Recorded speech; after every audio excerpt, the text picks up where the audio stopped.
гран-приін жеңіп алған, қазақша айтсақ, бас жүлдесінің жүлдегерлері, егерлері, тағы атақтары көп. Енді оны айтпай қойық, үлкен атаққа жеткенше. Жалпысында сол театрдың жетекшісі актер Нұрлыбек Жұбатқан мырза студия қонақта, және Екезу театрының режиссері артисі Нұрдаулет Ақжігіт бүгін студияда қонақта. Қош келдіңдер. Біздің кездесуіміздің мақсаты көрермендерге тағы бір хабарландыру. Ол 5 мамыр күні Республика сарайында кешкі сағат 19:30-да осы Екезу әзіл-сықақ театрының үлкен концерттік бағдарламасы қойылайын деп отыр Республика сарайында. Сондықтан асығыңыздар дейміз, билет алуға келіңіздер деп шақырамыз. Жақсы, әзіл-сықақты жақсы көретін, концертті жақсы көретін көрермен қауымға, әнсүйер қауымға. Және бір біздің қолымызда сол Екезу театрының 2 билеті тұр. Бұл 2 билетін жігіттер өздері сұрақ қоямыз дейді. Сол сұраққа, 2 сұраққа жауап берген, дұрыс жауап берген азаматтар осы 2 билетке ие болып, тегін концертке баралады. 5 мамыр күні кешкі сағат 19:30-да болатын Республика сарайында өтетін үлкен концерттік бағдарламаға. Сонымен Нұрлыбек мырза, бірінші сұрақты қойып қойық, көрермен ойланғанша біз әңгімемізді ары қарай жалғастырамыз. Дұрыс. Қандай сұрақ? Мен қоя берейін бе? Қоя беріңіз. Бұлай сұрақ. Бұл бірінші сұрақ. Жаңағы үлкен бір жетістікке жетті деп отырмыз ғой. 5 халықаралық шабыт фестивалі осы шығармашылық жастардың арасында өткен. Сол 5 соның бас жүлдесін жеңіп алып отыр Екезу әзіл-сықақ театры. Сол қай жылы, қай мезгілде осы атаққа ие болды? Жалпы қай қалада? Ол енді 5 халықаралық біздің өнерді қадағалап, өнерде қандай жаңалық болып жатыр деген көрермендер оны жақсы түсіну керек, білу керек. Сондықтан сол қашан өтті, қашан алды? Бірінші сұрақ. Екінші сұрақ, осы Екезу әзіл-сықақ театрының құрамында қанша артист жұмыс істейді? Тұрақты қанша артист, соның аты жөнін толығымен бізге айтып берген адам 2 билетке ие болады. Сонымен 2 билеттің иелері хабарласқанша, біз енді концертке, тойдың болғанынан болатыз қызық дейді ғой Нұрлыбек мырза. Ол енді концерт болады, ол өтіп кетеді. Бір сәтте, 1-2 сағаттың ішінде. Олаған дайындалғанша қаншама уақыт керек? Айлап, осы жүйкең кетеді, күшің кетеді. Қаншама осы дайындық барысы адамның белгілі бір өмірінің сәттеріне үлкен әсер етеді. Енді дайындық барысы қалай жүруде? Енді жаман емес. Біз осында келгенімізге 10 күндей уақыт болды. Мұның алдында біздің администраторымыз 1 ай шамасында осында жұмыс жасап жатыр. Енді Алматы үлкен қала. Негізі алғашқы келгенімізге қарағанда енді жеңілдеу деп ойлаймын. Бірінші келгенде жол білмейміз, үлкен қала. Сондықтан да бірінші келгенде Алматы жұртшылығы бізді жақсы қабылдағаннан кейін екінші рет тағы келіп тұрмыз. Енді дайындық жұмыстары қазір жаман емес деп ойлаймын. Шығармашылық топ олар енді келе жатыр, 1 вагон. 1 вагон. 65 адам келеді. 65 адам. Сонда бұл енді мен қарап отырмын, Ақтөбе мемлекеттік, бұл сіздер енді мемлекеттік деңгейде мемлекет сіздерді қаржыландырады, мемлекеттік қарамағында сондай үлкен шынымен де жаңа мемлекеттен де кез келген адамды қарамағын ала бермейді. Кезінде біз жеке театрда. Енді қазір енді мен соны қояйын деп отырған сұрағым, Аллаға шүкір, енді бұл бәсекелестіктің өзі де бір даму үшін үлкен керегі бар дүние ғой, бәсекелестік. Енді сатиралық театрлар көп бар, қазір жаңадан тобына топ қосылып жатыр. Ал енді сіздер мемлекеттің қарамағына не себепті ендіңіздер? Өйткені шығармашылық енді бәсекелестікте жеке өздеріңіз жеке отау болып күрессеңіздер өнер әлемінде, мүмкін басқа бір үлкен жетістіктерге жетер ме едіңіздер? Қол байлау болмай ма мемлекетке кірген? Мемлекет негізі кез келген нәрсені ойлап барып шешеді ғой, шешім шығарады ғой. Біз егер қажет болмасақ, бізден ұтымды нәрсе шықпаса, халыққа керек екенімізді олар керек екенімізді сезінбесе алмас еді. Біз оған дейін манағы айтқандай жеке болдық, жеке қызмет істедік, сосын сонда жүріп халықтың сүйіспеншілігіне енді қолдауына ие болдық. Халықшылық қабылдады, сосын енді әкімшілікке де жетеді. Соған себеп болған манағы бір жағдай болды. Атырау қаласына бір гастрольдік сапармен барғанымызда, ол кезде Атырау әкімі Иманғали Тасмағамбетов мырза болды. Сол кезде сол арада, сол қалада, сол облыста мәдениет саласында үлкен бір сілкініс болып атты, өзгеріс болып атты. Үлкен қоғам нелерін, мәдениет өнер қайраткерлерін шақырып, солардан үлкен бір жақсылықтар, бір үлкен бағдарламалар жасап атты. Соның үстіне біз барып қалдық. Сол барып қалғаннан кейін осындай бір бізде сұрады ғой енді. Қайдасыңдар Ақтөбеден, өздерің жекесіңдер ме, қандай кемшіліктерің бар, қандай көмек бар сендерге мемлекет тарапынан, мана облыс тарапынан деп. Сосын біз ешқандай көмек жоқ, өзіміз жеке, әйтеуір барымызша тырысып еңбек етеміз дедік. Сосын олар айтты, онда біз осындай өзгеріс болып жатыр, егер қала қарсы болмасаңыздар, біздің облысқа келіңіздер, біз сіздерге баспана береміз, барлық жағдай жасаймыз, жұмыс жасайсыңдар деп. Сосын елге келгеннен кейін ақылдастық бәріміз енді. Тастай салып тұра шабу тағы қиын ғой. Сосын ақылдасып көбі барғысы келмеді. Себебі туған жері бәрі жасап қалған орта үйренген. Нұрдәулеттің елі Атырау негізі. Мен негізі Атыраудың жігітімін. Бірден қаламын деді сол. Қалмайым деген мен болатын. Бұлар бар деп азғырды. Сонан не керек айтып, тоқтамға келдік, бармаймыз деп. Бірақ елдің арасында мана әңгіме болып кетті. Екі езу, Екі езуге Атыраудың құда түскені рас па деп облыстық газеттің ең бірінші бетіне шықты. Содан әңгіме болды. Енді біз Ақтөбе қаласында көрермендер жақсы көреді. Мейрам сайын концерт береміз. Халық арасында сондай әңгіме болған ғой, екі езу кетейін деп отыр екен, Атырауға қоныс аударады деген. Сосын бізді тікелей эфирге шақырды, газеттерге шақырды. Сосын алды, неге кетесіңдер, осылай да кетпесеңдер деген сияқты ұсыныстар түсіп, ақыр соңында сол облыстық әкімшіліктің деңгейіне дейін жетті. Сөйтіп жүріп бағамызды көтеріп алдық дейсіңдер ғой енді. Көтергенде осылай дөңгелек стол болып, сосын мемлекеттік айналып, 10 күннің ішінде мемлекеттік театрға айналдық. Демек, мемлекеттің қарамағында болу деген ол үлкен жетістікке жетудің жаңағы жолы дейсіңдер ғой енді. Мемлекеттің қарамағына кіргеннен кейін де жақсы жетістіктерге жетті. Осы Алматы қаласында республикалық әзіс сайысында орын алдық, гран-при алдық. Енді мемлекеттен көп қашудың керегі жоқ. Тамаша. Ол ешқандай шығармашылығымызға мемлекетке өтіп алғаннан кейін бізге жауапкершілік екі есе көбейді. Өйткені қазір мына қай өнер адамынан сұрамасаң, бізге жаңағы қарау керек, мемлекет деңгейінде бізге мемлекет жаңағы өзінің қарамағын алу керек, мемлекет мәселемізді шешу керек, мемлекет көмектесу керек. Барлығының тілегі сол, сондықтан да енді сіздердің енді бақтарыңыз бар екен, о жағынан мемлекеттің қарамағында болуы. Біз көрермендерден сұрақ келіп түсіп жатқанша бар дейді қазір. Алғашқы көрерменді тыңдай отырсақ. Алло. Сәлематсыз ба? Сәлематсыз ба, қалдарыңыз қалай, денсаулықтарыңыз қалай? Тыңдап тұрмыз сұрағыңызды. Менде 3 сұрағым бар. Бірінші сұрағым нақты айтайын, осы жігіттерге бірінші сұрағым. Жігіттер, осы сіздер КВН-ға қалай қарайсыңдар? Өздері ой пікірлерін.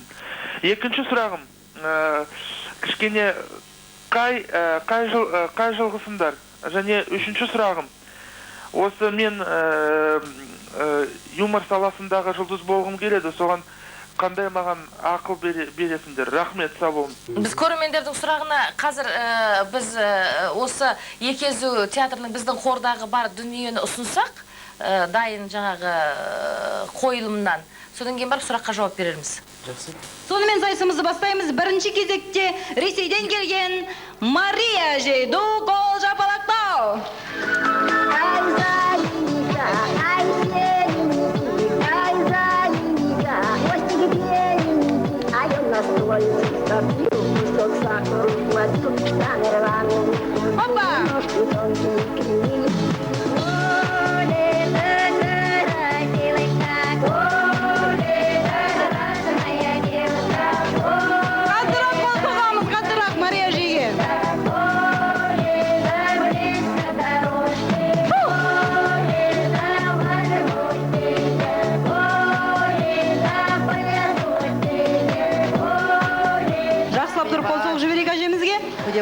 Ойбай. Әй, Боржа, бұтың айырып өткен жоқ ба? Біздің бұр не көрмеген бұл десең. Өзім де біліп едім. Мария Жей, сіз өте бір тамаша өнер көрсеттіңіз. соншама былай да айналып атсыз, былай да айналып атсыз, аяғыңызды да айналдырып атсыз, өзіңізді де айналдырып атсыз. Сонда сіз кім болып жасадыңыз? Яғни кім болып қызмет атқардыңыз? Мен Казахстанда тұрғанмын, марқұм шалым. Айттым ғой Шалқардан деп. Ішпен емессің бе? Жоқ, сонда Өзім филармонияда істегенмін. филармонияда? Осы Ақтөбенің филармониясында жұмыс жасадыңыз. Сол кім болып жұмыс жасадыңыз? Акробатка, да? Акробатка. О, Я комсомолка была. Доғал Жапалақтау, комсомолка, акробатка. Темпераментная, красивая. Жақсылап тұрып қол соғып жіберейікші Мария жеге. Ал ендігі келесі кезекте шабытты да шымыршата күл әжеміз. Ол кісі не көрсетер екен? Қарайық. Әже бастаңыз. Ай бала, менің порнографиямды қос. Ай, порнография емес, темнота. Фонограмма. Әже бастаңыз.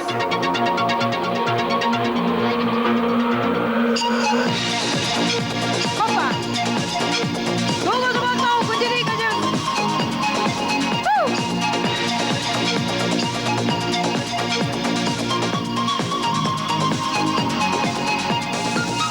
Өте тамаша, қаттырақ қол соғамыз.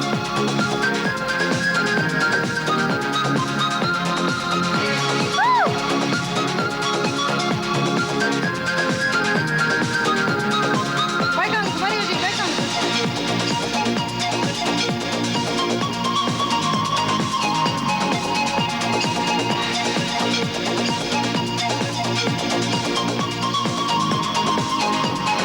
Опа.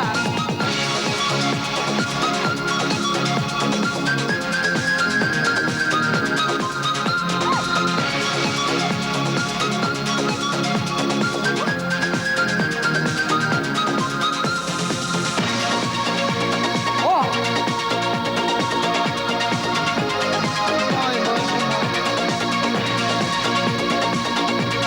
Қосыламыз.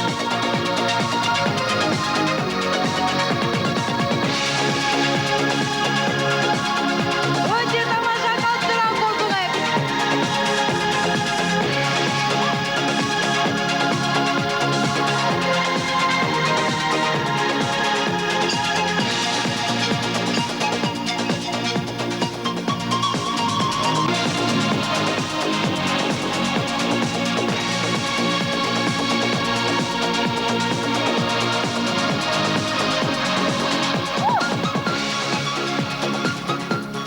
Ой, әже, сіз жас кезіңізде бес тасты жақсы ойнағансыз ау деймін. Сонда Ай, кез. Мынау маймыл ғой, маймыл. Сантимаймын. жоқ, әжеміз Боже маймылдан гөрі циркачқа ұқсайды. Осы сіз циркте жұмыс жасағансыз ба сонда? Мен де филармонияда істедім, циркаш. Aa, Қайдар барымыз. Қайдар бармам өлді? бар. Қайдар Өтеғалиев, сосын кімдер ол? Білмеймін, ұмытып қалдым ма? Тек Қайдарды ғана помните, да? Ай, есіңізде қалып қойған Қайдар ағай. Сонда сіз циркач болып жұмыс жасадыңыз. Жіп бар ма, жіп? Неге? Асыл бөлейін деп тұр бұл кемпір. Жақсы, бұл енді жігіттердің алып келген жаңа өздерінің бейне қоры екен. Ақтөбе қаласындағы болған қойылымнан көрініс. Жақсы, Нұрлыбек. Танып тұрмыз, жаңа әженің рөлінде ойнап тұрған Нұрлыбек екен. Шынымен де цирк өнеріне жақындығың бар ғой деймін. Я мектеп жасында айналыстым. Циркпен, сиқыр өнерімен. Жігітке жету Фокуста көрсетеді ғой, Фокуста көрсетеді. Мектеп өнері жасында. көп. Көбін шектеп отырамыз өйткені. Уақыт жоқ та бәрі. Уақыт өздеріңіздің құзырдағы дүние ғой, ол енді барлық өнерді көрсету. Жақсы, мен мынандай сұрақ қойғым келіп отыр. Екезу театрын енді құрудағы жалпы мақсат енді белгілі ғой, енді өнерге келу, өнерге деген сүйіспеншілік, сатираны жақсы көріп, жаңа көрермен айтып отыр ғой, юмор саласындағы жұлдыз болғым келеді дейді. Енді жұлдыз болуда осы жерде бір мақсат бар шығар. Кімнің басына келген ой, қалай шешімге келдіңдер бірге отырып, негізінде не себепті Екезу аталынды? Мен қысқаша жауап берейін ба? Сен жауап берсең. Жауап бер. Негізі 98 жылы екеуміз Шымкентте бірге оқыдық мәдениет институтында. Сол кезде арман болды, Ақтөбеге келдік, осындай жоба жасадық. Мен одан кейін Ақтөбеде облыстық газетте тілші болдым, мәдениет бөлімінде жұмыс жасадым. Сол газетте жүріп, осы клуб аштық, Екезу әзіл-сықақ клубы. екі есе күлкі. Қалжың басып болдым дейсің ғой, енді газетте жүріп. Сосын әзілді жазатын ептеп нем бар. Қабілеті болды. Оқып жүргеннен жазады, тағылып жазатын еді ғой. Бір ешкімге көрсеткен жоқ. Артынан біз тамашаға берді. Тықпаларын тауып алып оқитынбыз студент кезінде. Сосын оқып, сосын осыдан ойлаған жоқпыз, бірақ дәл осындай дәрежеге көтеріліп, осындай іс касатынына. Бірақ оқимыз да кейбір жер көріп, сен не осы. Негізі театрға керек бірінші материал оғы. Репертуар бірінші әр театрдың, или әншінің де репертуары ән, оғы ататын. Сондықтан да оғың көп болса, жауды жеңіз. Сол секілді біз оғымыз жазып, сосын Аллаға сеніп, театрда құрдық, жеке қылып бірақ. Осы екеуміз идеямыз. Сосын жақсы таланттарды жинадық, эфирге шығып. Гүлсім Қаратаева деген жақсы актриса бар бізде. Осындай немен алдық, конкурспен. Елдің арасынан талант. Екезу деген... Екезу деген атты сол газетте жүргенде менің әріптестерім қойып берді. Екезулерің екі жақта болсын деп. Қазақта сөз бар ғой, екезуң екі құлағыңа жетіп. Не жетпесін дейді. Сонымен әзіл сүйер қауымның екі езуін екі жаққа жеткізу мақсат болды дейсіз. Жақсы. Жалпы енді біз көшеде болсын, басқа журналистермен кездескен кезде бізді әртіс деп ойламайды. Неге сендер күлдіріп отырмайсыңдар дейді ортада. Біз оны айтып отырамыз, енді ол сахнада деп. Көп әртістер сахнада жүрген әртіспен көшеде жүрген айырылмай қалады көбісі. Көшеде де бір образ, сахнада да соны алып келеді. Мамандығына байланысты. Біздің әртістердің бәрі Момақан сияқты көрінеді ертең көресіз. Бірақ сахнада танымай қалады. Жақсы, енді Нұрлыбек өзің жазады екенсің. Жалпы өзің айтып отырсың ғой, ол енді оғы деп, осы репертуар, жалпы осы қойылатын жаңағы қойылымдардың жазылымы, сценарий дейді. Негізінде авторлармен байланыстарын қандай деңгейде осы? Тек қана өзің жазасың ба, жоқ әлде басқа да аласыңдар ма авторлармен жұмыс жасап? Авторлармен енді Көпен Әмірбекпен жақсы таныспыз. Сейткен Жақметов, олар да нелерін беріп отыр, материалдарын. Бірақ әлі неге шығарғаным жоқ. Жалпы байланысымыз бар. Әзірге өздеріңнің жазғандарың. Өзіміздің жазғандармен келетір. Жақсы, қымбатты көрермендер, билет ұтамыз десеңіздер, хабарға атсалсыңыздар. Жаңағы сұрақтағы қайталап айтайын. Бірінші сұрақ бұл...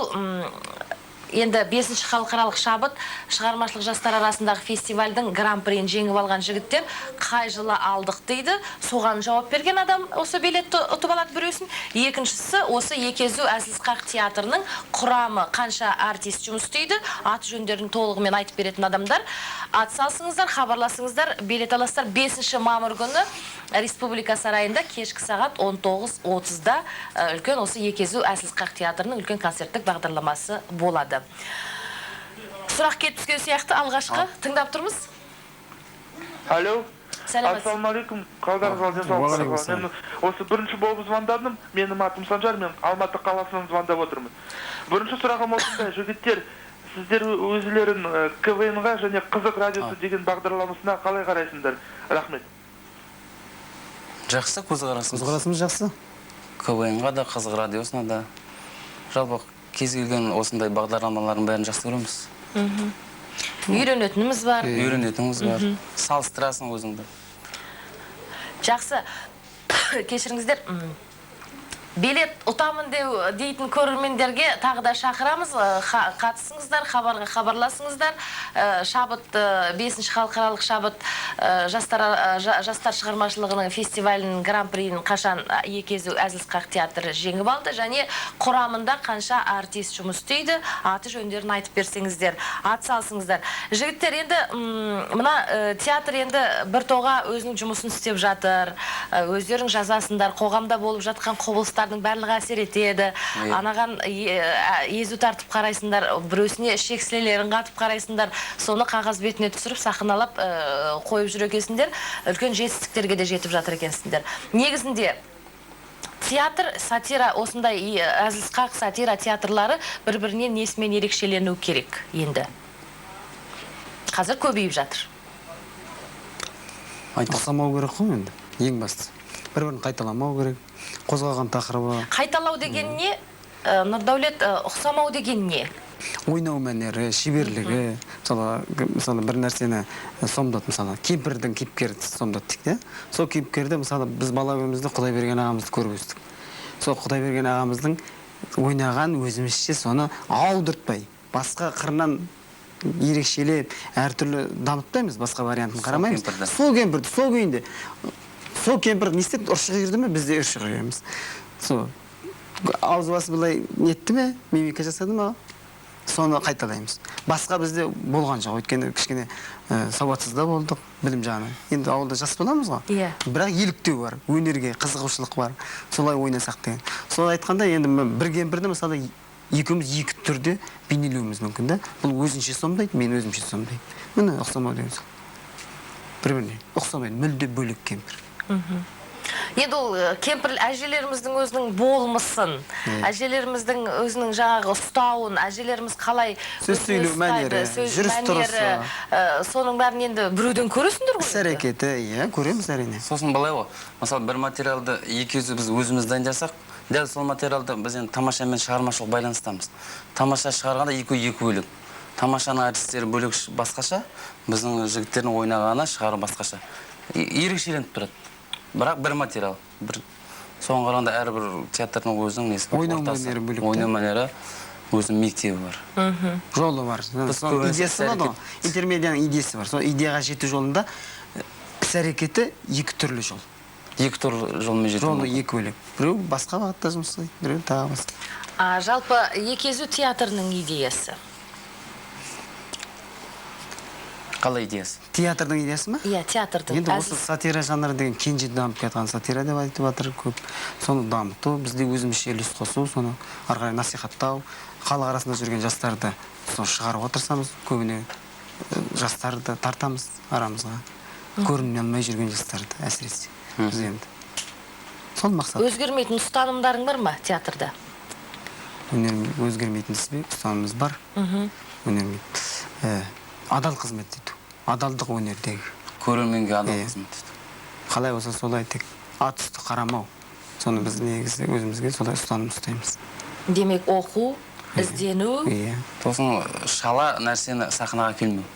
Біз осы Алматыға келетін концертімізді пісіріп, әбден қайнатып келеміз. Бірден бүгін дайындалып, бір жеттен кейін концерт беріп отыр, қиын ауыр. Соның өзінде біз көрерменнен қорқамыз. Үнемі қорқасыңдар ма? Енді қорққанда енді болады қорқыныш. Бірақ енді басында қорққанмен енді төселген сәт. Бабымызға келгеннен кейін. Жақсы, мына көрермен тыңдасақ? Мүмкін біздің сұраққа жауап береді. Алло, сәлемат. Сәлематсыз. Мен Нұрбек Жұбатқанды көптен бері жаңа өнерін байқаушы едім да, тілеушіміз былтырғы концертіне де қатынасып, сонда жүрегіміз ауырып, тілеп отырдық ішімізден. Сұрағыңыз? Қуаныштым бүгін көргеніме. Нұрлыбекке бір сұрағым ғана бар еді. Нұрлыбек, сіз қай уақыттан ән жазатын қасиетіңіз пайда болды?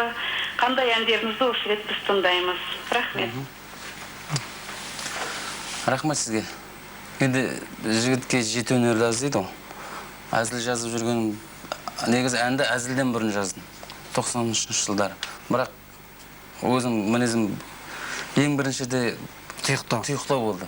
Ешкімге көрсетуге ұяласың, бір мұна не жазып. Ең біріншіден барған адамың бірден тауыңды қайтарып тастаса, өнерде ешкім біз тауын қайтармауға тырысамыз келген адамның. Ең бірінші жолыққан адам менің тауымды қайтарып тастады. Сен музыкант емесің, нота танымайсың, неге жазасың деп.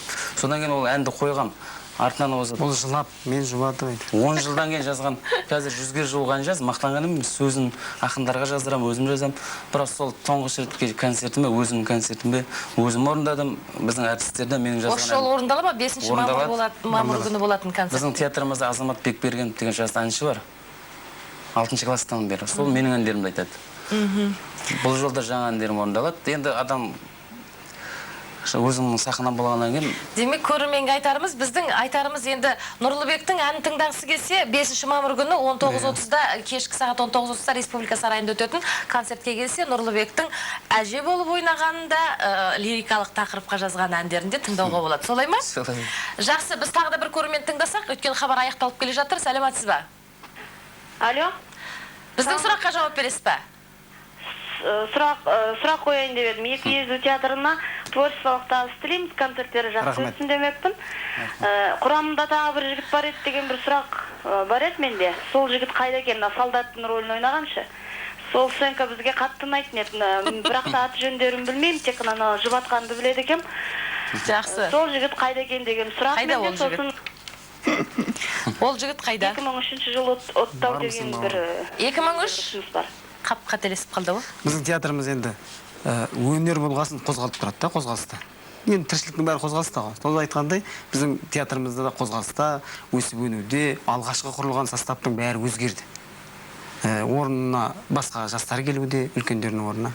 Солай алмасып жатыр. Ол жігітті бір себептермен, өзінің жеке себебімен Ақтөбеде басқа жұмыс істеп жатыр онда. Сол өнер саласында онда. Жақсы, жігіттер, өкінішке орай енді әңгімеміз қызып келе жатқанда бізге белгі беріп жатыр. Уақыт аяқталды деп. Солай ма, режиссер мырза? Жоқ, біздің уақытымыз бар ма? Уақытымыз жоқ дейді. Әттең, бұл енді көрермендер біздің сұрағымызға жауап беріп үлгермей қалды. Демек, билет бізде қалады деген сөз телеарнада. Бірақ мен көрермендердің баршасын шынымен де осы 5 мамыр күні мереке алдында жаңағы Республика сарайында, Республика сарайының өзі бір үлкен жаңағы шаңыраққа айналып отыр өнер ордасына. Сондай бір үлкен сахнасы бар, халық көп жиналатын жер.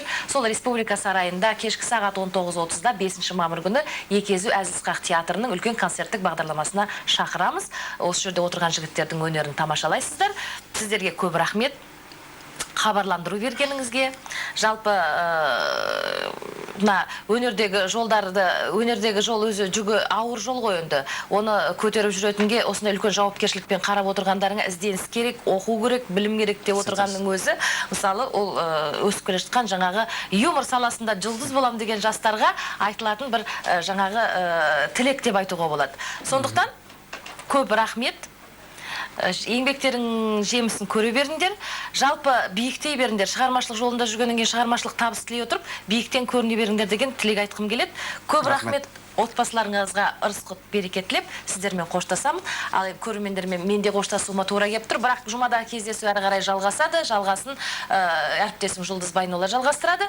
Мен қоштасамын. Келесі жұмаға дейін аман болыңыздар.